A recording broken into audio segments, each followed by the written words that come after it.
We are now live. Oh. Welcome, everybody. Hello.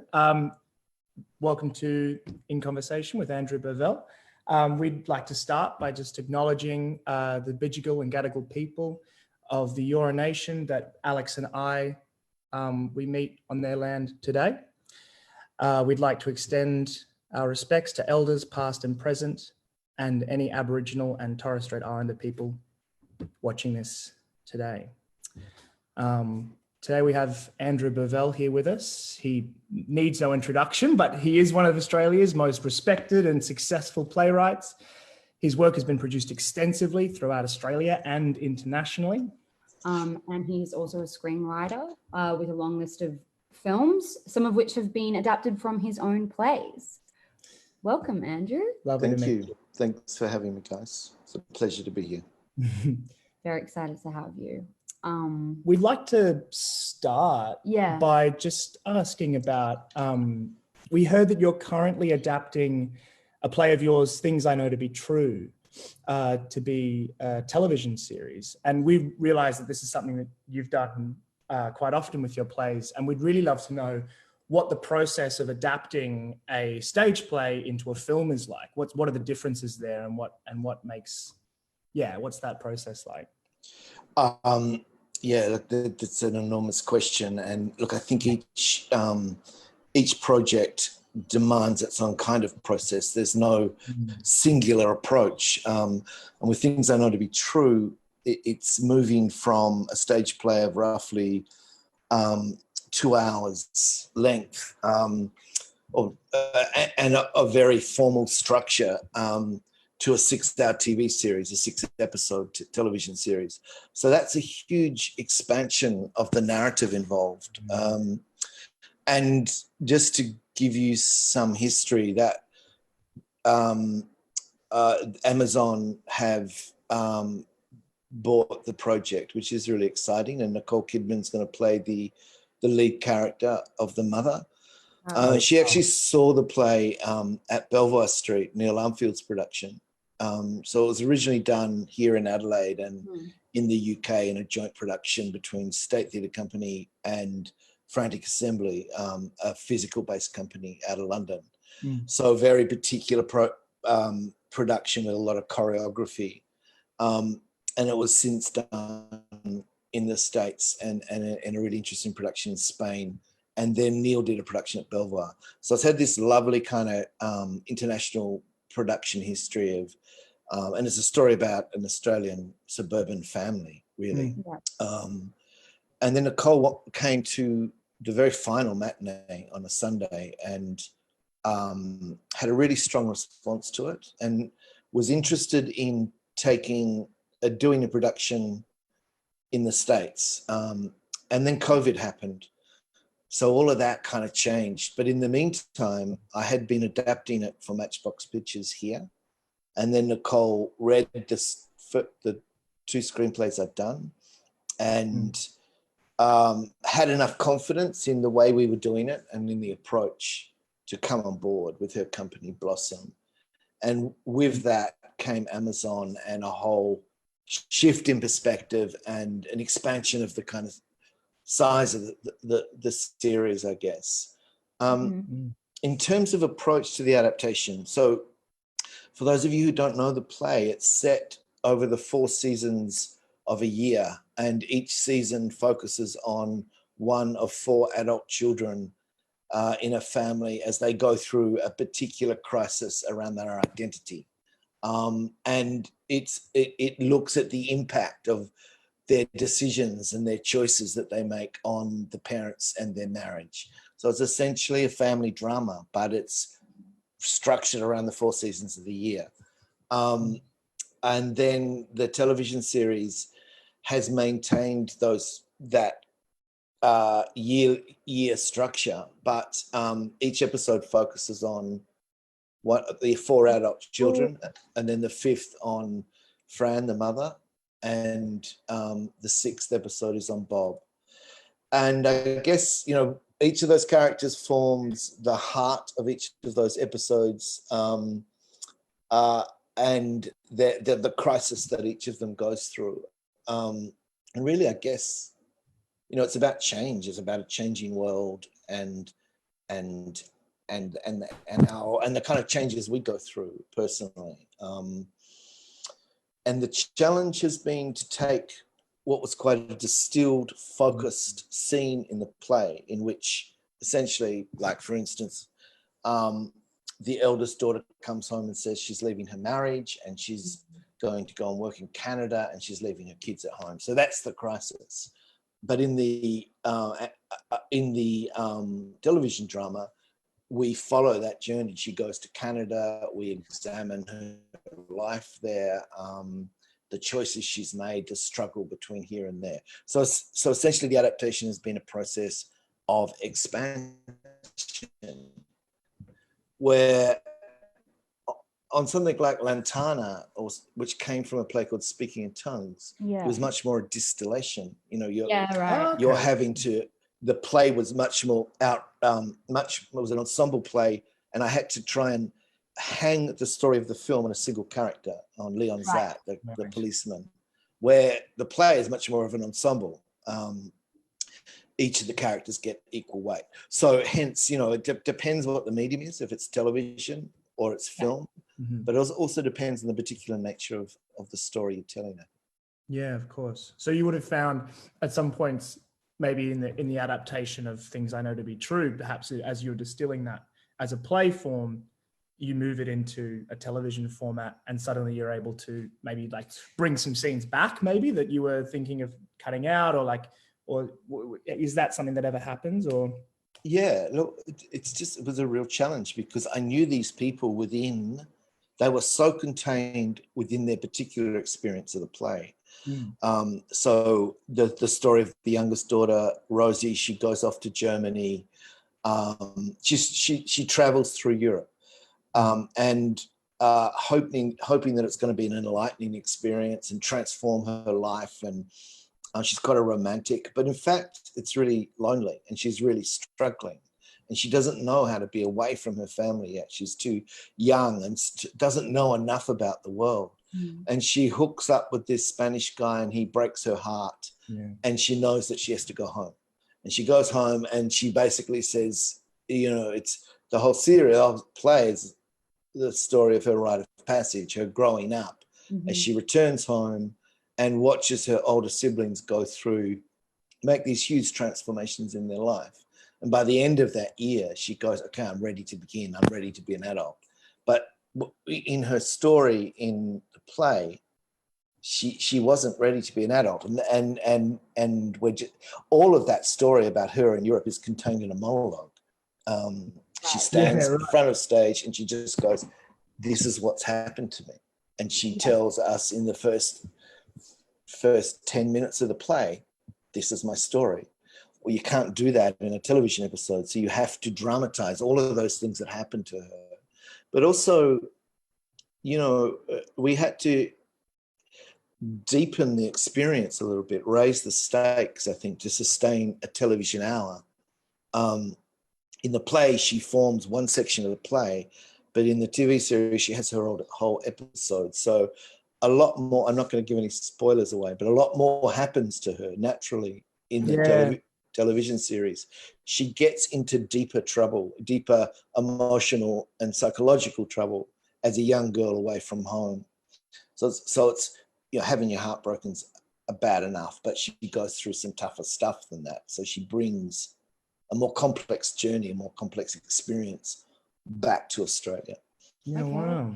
And so that's all in, like, her story is just one episode, so it's only, so that whole year is spanned in one episode?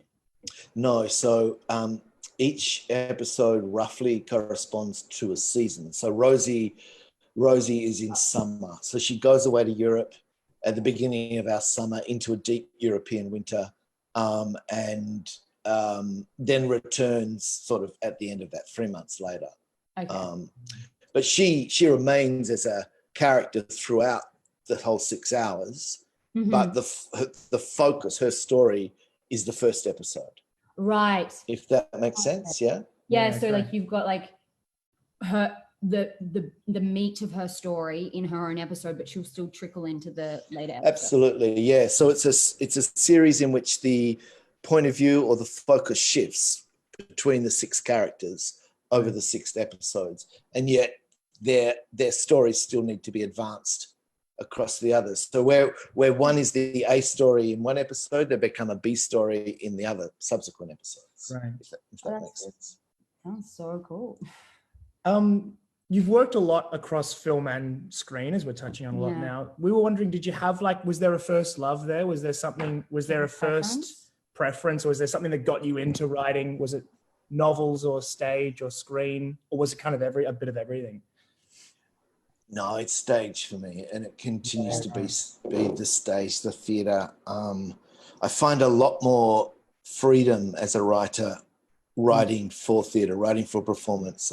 There are less rules. There are less. I think it's a more adventurous medium. You can take more risks. You can do more interesting things with time. So a lot of my plays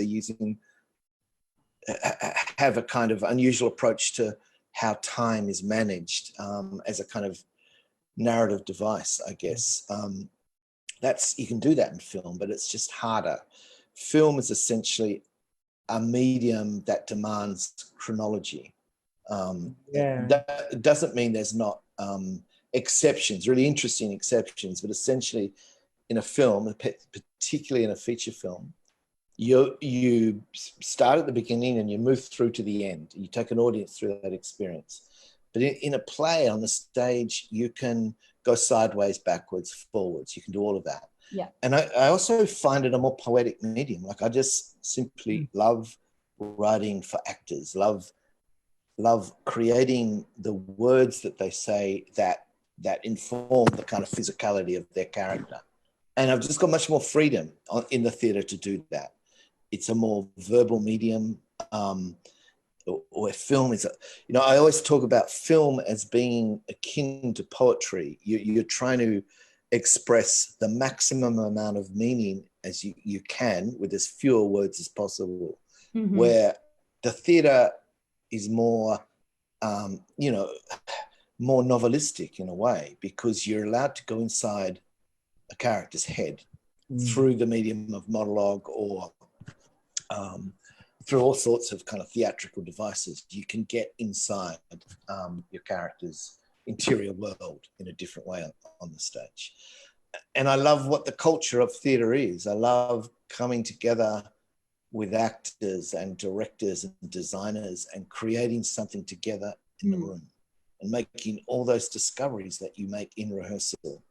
Film, as a writer for film, you're more distant to the end product. Yeah. You're the main person until they want to make the film, and then everybody gets on with it and you kind of get left behind. Yeah. It's different on TV. On TV, we're very central to the process, and we drive it as showrunners. And this is a very kind of changing world, really. Yeah, on that, with the current state of things, how is this impacting your work? Are you finding that you're writing more screenplays at the moment because of restrictions with theatres, or are you, Well, look, the closing down of the theatre world was a shock and a huge impact on so many people I know, actors particularly. So many people I know lost work, but are dealing with kind of financial insecurity and have really suffered by the closing down. Most of the actors I know work more in theatre than film, so that's really impacted upon them. And just to see how, companies like Belvoir and Griffin and the State Theatre here in Adelaide can maintain a kind of life through not having a relationship with an audience. It's really tough. And I really commend them for the way they've got through this period. For me personally, the big joke amongst writers is, well, it's COVID all the time for us. We're basically alone. We work alone. We don't go anywhere. We're just kind of getting on with it. But what it's allowed me to do, as a freelance writer, I've always worked 3 or 4 major projects at once. So And that's just the way you have to do it. You're trying to balance and manage different projects at different stages. But it's given me a breathing space to really complete everything, to really nail a few screenplays that just needed that little bit of extra work. And then to really focus on this adaptation of Things I Know to Be True. And all the directors are really available. So usually they're busy, you don't hear from them. And then suddenly you've got people on the phone going, I've just read the latest version and can we talk? So there's a lot more input coming back from directors because basically they've got too much time on their hands. Suddenly they kind of want to be involved in the writing, which is great. I love it. But I haven't always been used to it. So it's been a very productive, creatively fertile period for me. But I'm not writing any theatre at the moment. I sort of thought I'm going to step back for a while. I did a show called Anthem with a group of writers who's Afraid of the Working Class, with Patricia Cornelius, Christos Chogos, Melissa Reeves and Irene Vella. And we go back a long way. And that was at the Sydney Festival last year or earlier this year, I can't remember.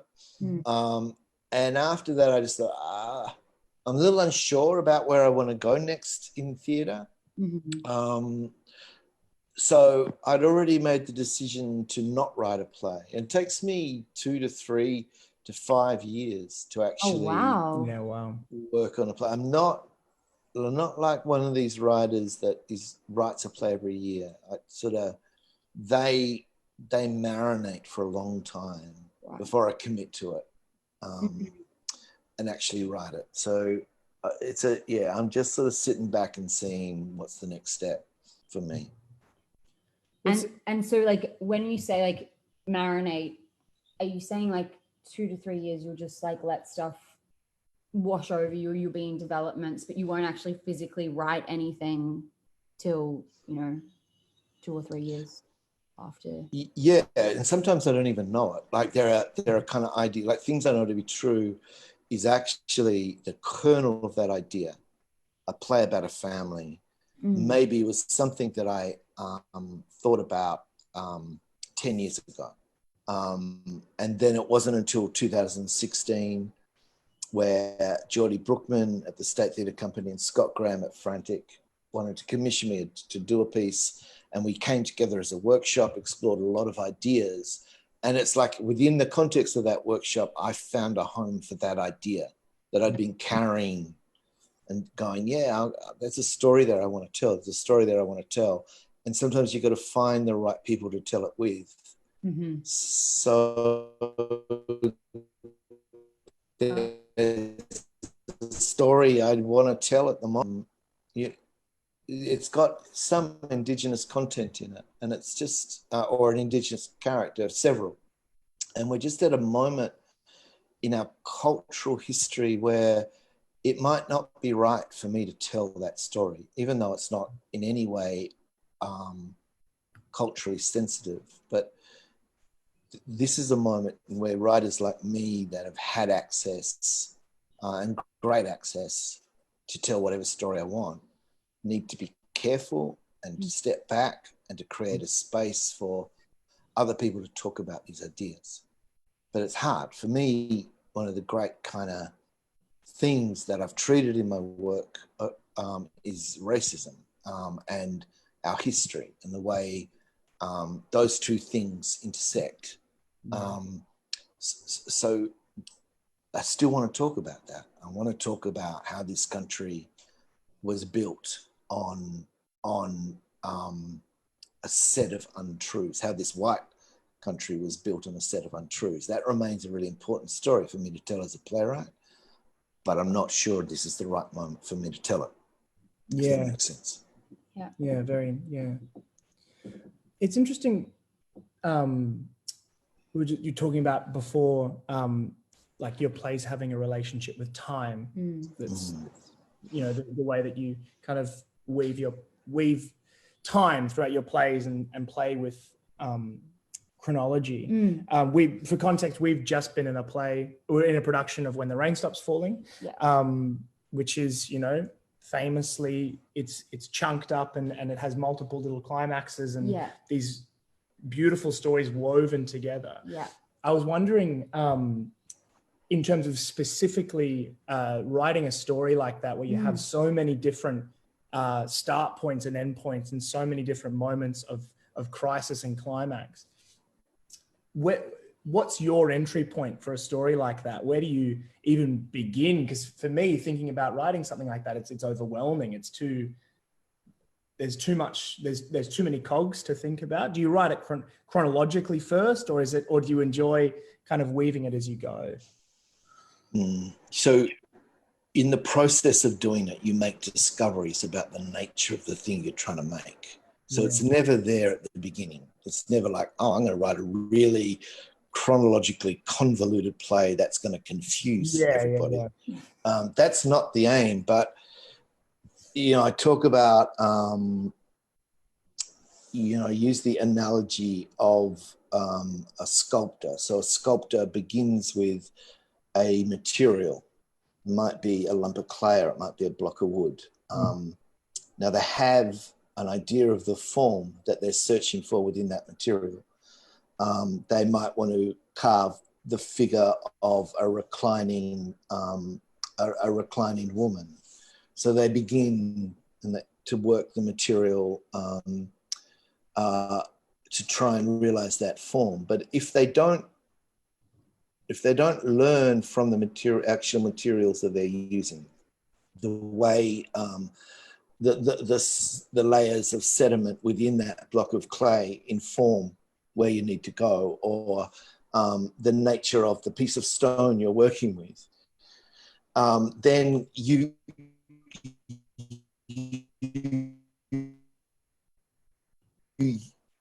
kind of create something that is not. For me, writing is a series of discoveries that change what I'm doing. Having said that,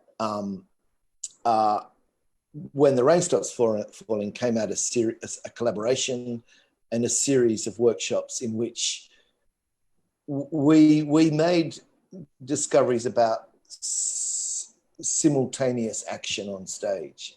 The idea of bringing different periods together, the idea of having younger and older versions of the same characters. So these became the material really that I'm working with. And of course, you know, you talk about starting points. There are starting points that are thematic, and probably the big one on that was climate change. That was really the starting journey. And we began, this is following 9/11, the invasion of Afghanistan and Iraq by America. It seemed to us then that the world was in crisis.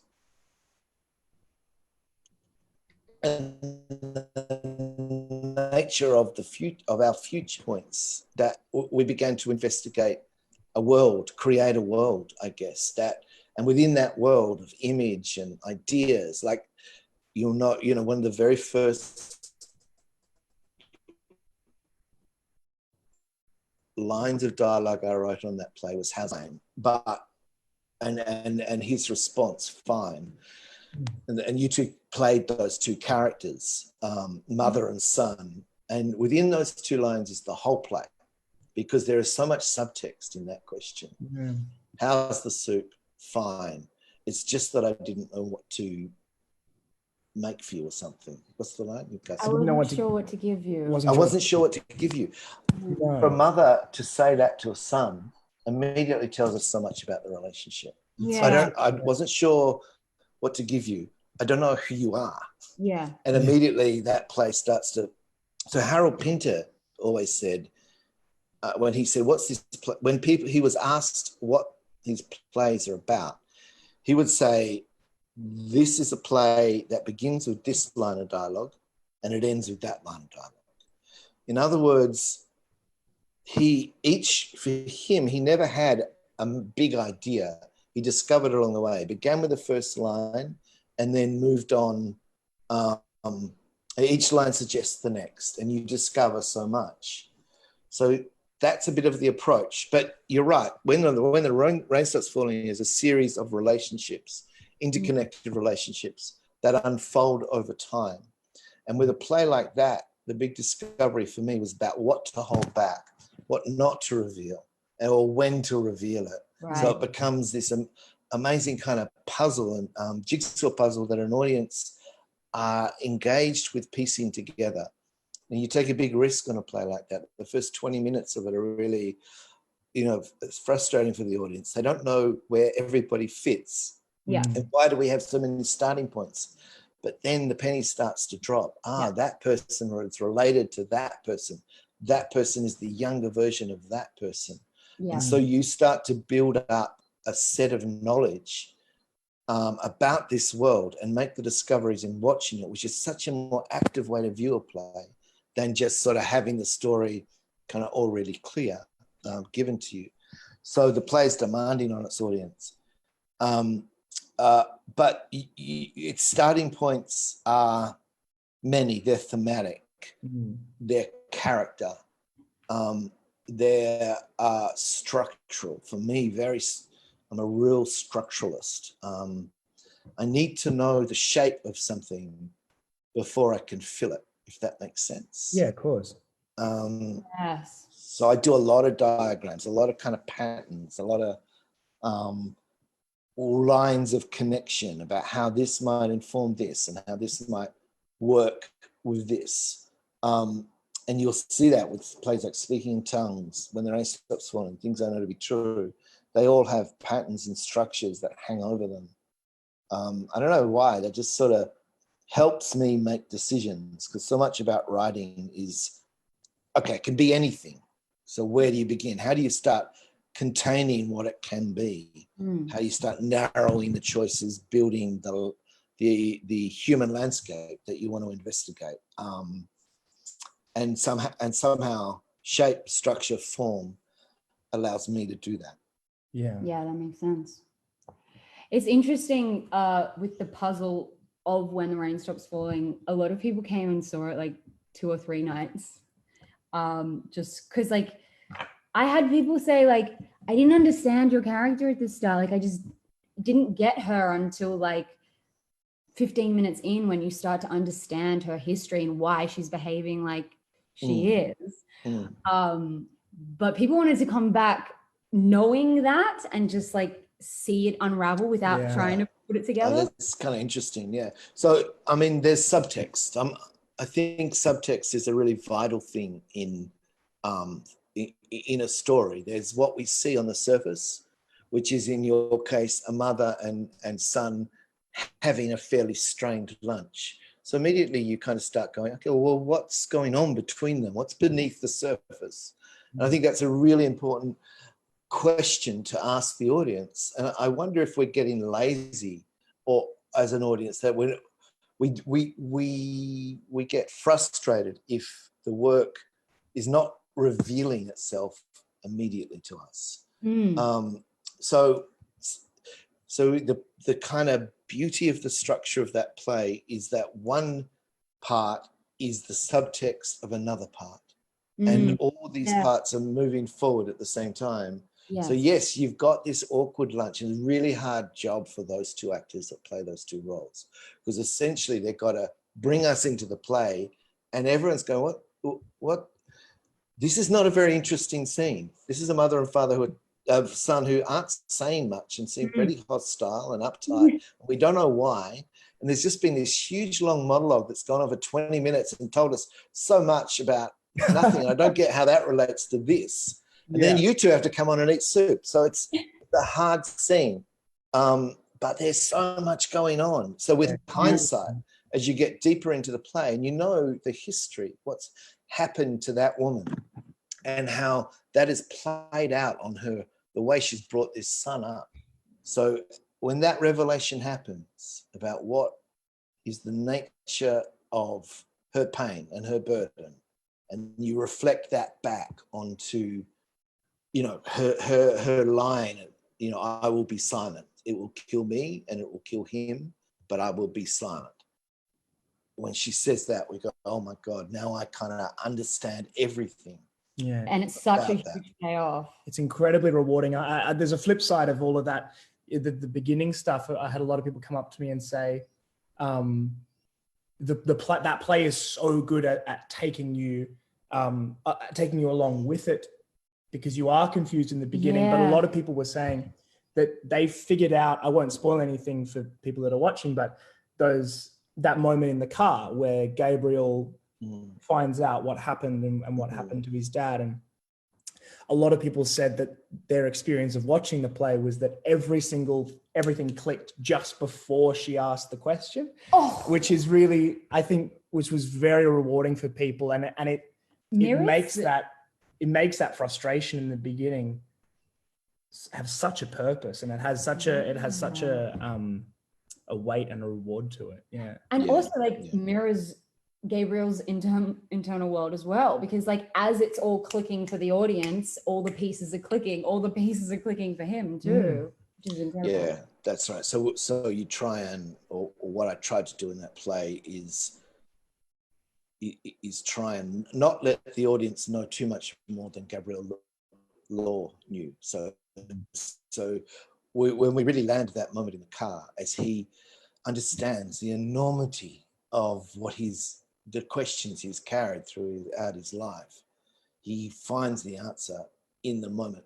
Well, I'm going to spoil it, in the moment before he dies, and that feels huge and profound, and it was not planned. It was a discovery in the doing, and again in that whole thing about what to hold back, what to keep hidden from the audience, and when to reveal it.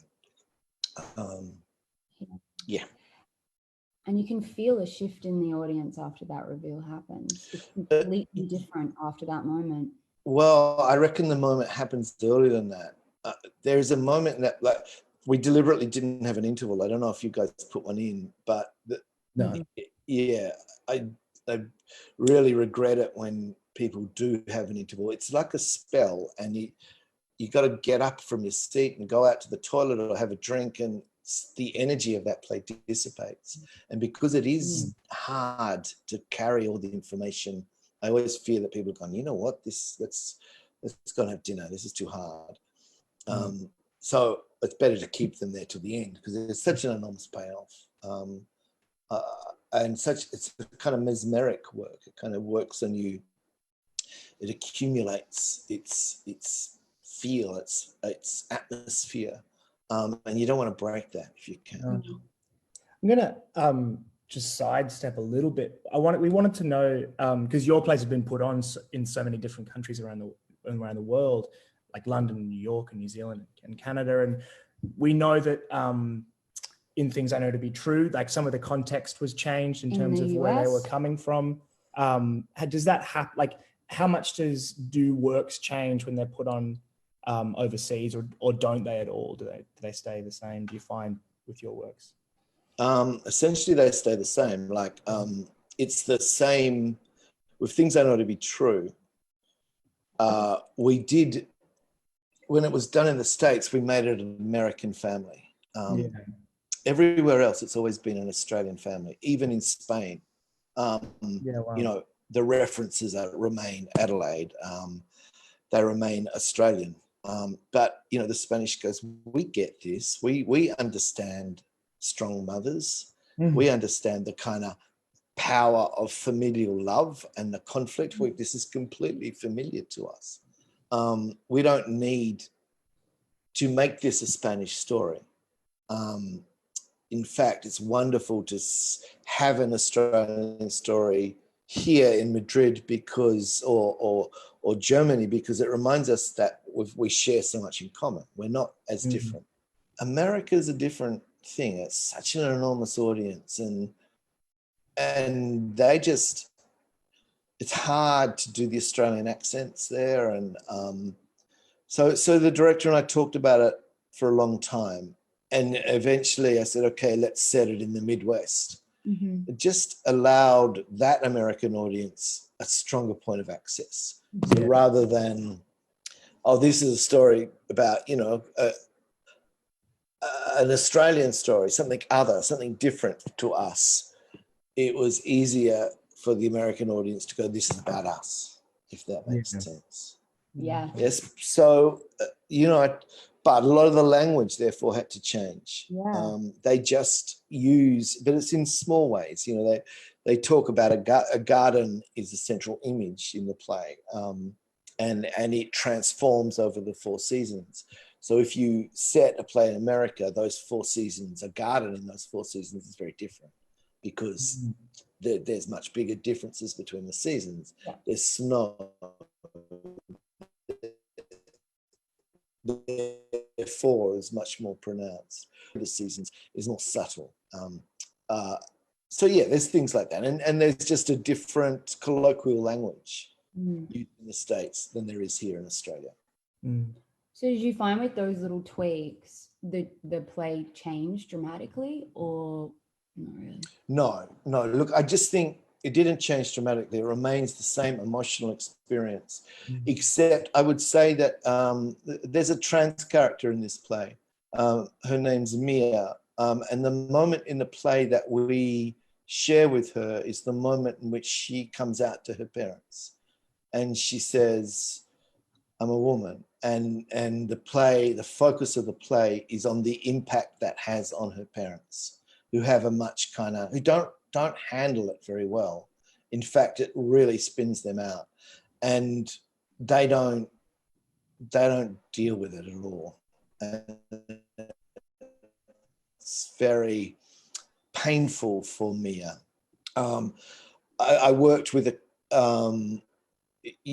everybody who's played that role has been a cisgendered male, except in America, where the conversation around trans people is in a way just further down the track. So the idea of casting a cisgendered man to play the role was problematic. So we auditioned widely, and on the principle that anyone of any identity could audition, but we actively sought people who identified as trans women or non-binary. And in the end, a non-binary actor called Kevin Cantor played the role, and they just were very generous in their response to the character, but also enabled me to shift the language around how that character talked about her own experience in really subtle ways, just to reflect. So I'll give you an example. So in the original play, there is a line where she says, she's leaving Adelaide, she's catching a plane, and she says, the line something about, the woman I was, the man I was. And Kevin helped me understand that Mia was never a man, she was always a woman. So therefore the line shifted to the man they thought I was. So really small difference, and yet very important in terms of how a trans character talks about, in this case, herself. But Kevin, they were just so generous. They loved playing the role. They recognized the importance of American stage at that time, and they were totally invested in doing that right. And that meant that I had to learn, shift slightly, calibrate my language to reflect what's true. So things shift, things grow, I think. Every time you get to a new production, you get to relook at your work again, which is a crucial difference. On film, on TV, it's shot, it's in the can. There is a rethinking, relooking when it's edited, quite a profound shift. But it's a joy that a new group of actors are going to come to this play, and new discoveries are made. So if I can, I try and be in the rehearsal room early. Okay.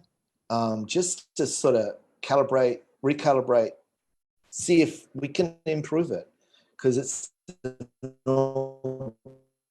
organic thing. It's not a fixed thing. You make discoveries.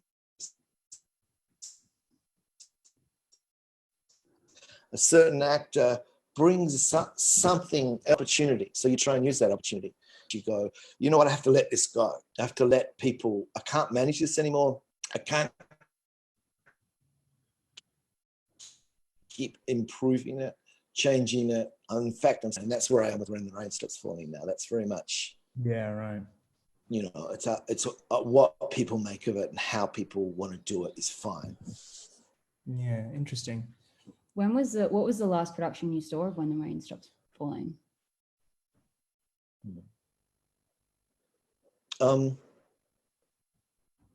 Maybe in Spain.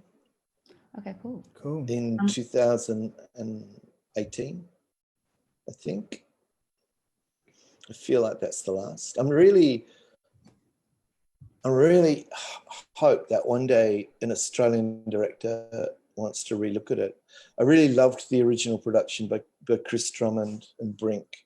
You know, they created such a beautiful production with very little resources. Yeah. And I'd love to see one of the bigger companies relook at it, you know, with a new generation. Yeah. Is it something, back to adaptation for screen again, is When the Rain Stops Falling ever something you've thought about that would work on screen, or is that one just, that's a stage play for you? So I think it's so inherently theatrical, but yeah.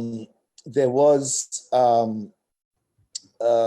BBC were interested in an adaptation after it was done in London, and we looked at a 4-part television series, and I wrote the pilot for that.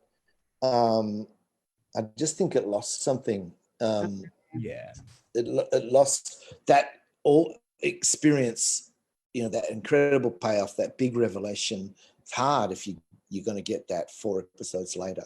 Yeah. It's like having information again. Totally. I'm kind of interested more in if I do adapt it as a feature. It's all kind of one sitting experience, and there's been really interest in that from really interesting directors. So that's a conversation that continues, and maybe one day it'll happen. Yeah. Right. I think it might be nearly time to open up to some questions from anyone that's interested. We just have a final question for you. It's a tricky one. It's a bit of it's a loaded and it's a cliche. It's a very cliche question. Yeah. Okay. I'll do the cliche question. So knowing what you know now, all the things that you've learned through your long career, if you were starting it again, what would you tell yourself? Wow.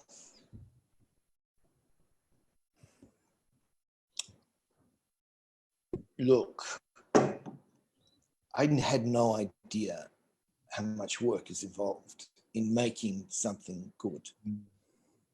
So as a younger writer, you know nothing.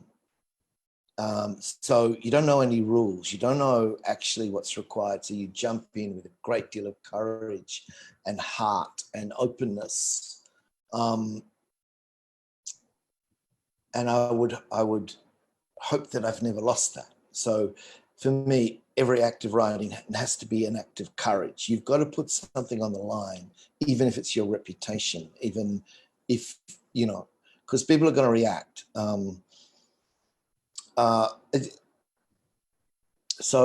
But I've had some really tough times as a writer. Times of rejection, of misfires, of failures, mainly in the film area. Theatre for me has been largely unproblematic. So I would certainly be telling myself, be tough, be disciplined, be prepared to work, be prepared to spend a lot of your life by yourself, and be prepared to be brave. No, I didn't know any of that when you begin. You just begin, and one thing leads to another, and you'd learn the lessons along the way. And hopefully it all starts to add up to a bit of wisdom. And I made some bad choices about projects I took on that maybe I shouldn't have. Now I would say you, Andrew, you need to be a lot more discerning. You need to be really careful about who you give your time to, what projects you give your time to, and have enough faith and belief in yourself that, you know, your work will look after you if you do the work, rather than that nervousness that all freelancers have of, oh, I better do it because maybe there won't be something around the corner. Yeah. So I've wasted time on the wrong projects, I guess. So I would try to be more careful and more discerning about what I did. Fantastic. That's great advice. Well, thank you so much. We might have a question here. Yes, we've got a question here from Maya, who says, what was the process of expanding Like Whiskey on the Breath of a Drunk You Love into Speaking in Tongues? What was that like? So we're going back away now to 1992, when what you know as the first two scenes of Speaking in Tongues originally were existed in a version, in a short play called Like Whiskey on the Breath of a Drunk You Love. Then there was a second play called Distant Lights from Dark Places that I wrote, another short play, which is essentially that whole story about the missing psychiatrist. Excuse me. I had these two plays that were very formal in there. One, you know, the overlapping dialogue, the simultaneous dialogue of the early Speaking in Tongues, and then the cut up intersecting narratives of the middle part of Speaking in Tongues. But they were two original different plays, really different worlds. And then Ros Horan, artistic director of Griffin, said, can you do a third piece and we'll do a season of short plays? And I said, rather than do a third piece, I want to find a way to bring these two worlds together. And that was the innovative kind of moment that gave birth to Speaking in Tongues, and that strangeness of its design, really, its sort of shape. So the first thing was to go, okay, so I've done this double-handed. Two married couples have an affair with each other's partner. Big coincidence. It was quite funny like whiskey on the breath of a drunk you love, but it became more serious in Speaking in Tongues. Yeah. So it was just about, okay, how do I extend their life? What happens if you bring the two women together? What happens if you bring the two men together? So that was the logical way for me to explore all permutations of those four people. And then each person so then I had this other play, this series of stories from Distant Lights. And I made two key characters, Leon, tell the story about one of those characters, and Jane tell the story of one of those characters. So Jane tells the story of seeing her neighbor throw a shoe into a vacant lot, a woman's shoe. And that leads her to make the decision that she has to leave her husband. And Leon, in the other relationship, tells the story of finding a pair of shoes on the foreshore and having, run into this guy in the street. Sorry, I'm being very convoluted here, but it's a convoluted play. So that was the way I connected the two worlds, and suddenly those four characters disappear and the whole focus shifts to the set of characters that those stories from the first act were told about. So yeah, what began as like a formal exercise, I had to then expand those characters and make them three-dimensional, I guess. I had to make them exist beyond the device of the kind of the setup of the double affair. Hope that answers your question there a little bit. Well, do we have any more questions? Do we have any more questions? That might, because we're actually, we're on time as well. That's 1:55. Thank you. Thank you so much. So much for chatting to us. It's been a pleasure, and it's so interesting to hear your process and just understand where the Rain Stops Falling came from is very interesting. Really, really interesting. Thank you so much. Oh, yeah. No, I thought that was another question. It is not. It's been a pleasure. Thank you so much. Enjoy. Thanks, guys. The rest of your day, and good luck with the show. Good luck with Things I Know to Be True. Yeah. When will that go to air, or is that like in the? Well, we're still writing and developing, and it's really hard to know when we will shoot because of COVID and also Nicole's schedule and things like that. So I would hope that we're going to shoot early next year. Okay. And then I don't know how long these things take, but I imagine late 21 or 22, we'll start seeing it on the screen, all going well. Yeah. Very exciting. Yeah, very, I'm very super exciting. excited. Thanks, guys. Everything in Thank Adelaide. you so much for your time. Yeah, thank you. Okay, bye. Bye. Yeah. All right.